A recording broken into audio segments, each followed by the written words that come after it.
Il libro di carta non deve morire è lo scopo di Liberos, un'associazione sarda in testa nel concorso del Sole 24 Ore per il miglior progetto culturale.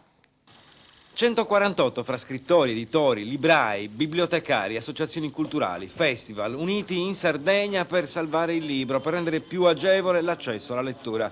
Propositi meritori e complicati da cogliere che vedono radunato questo piccolo universo sotto l'insegna di Liberos, il nome dato ad un'associazione nata nel settembre scorso.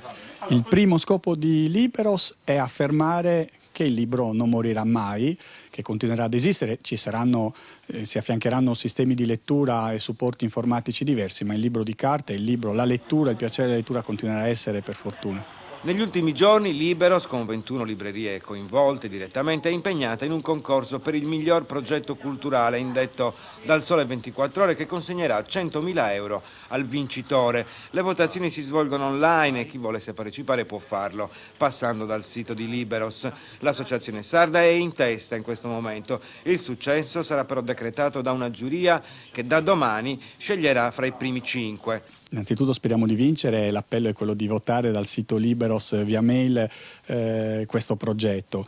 Daremo forza ed energia a tanti progetti che abbiamo in campo e che sono rivolti a promuovere la lettura in tutti i paesi della Sardegna. Vorremmo far diventare un festival continuo che duri tutto l'anno in tantissime parti della Sardegna, anche quelle più sperdute. È possibile votare ancora oggi e domani fino a mezzanotte.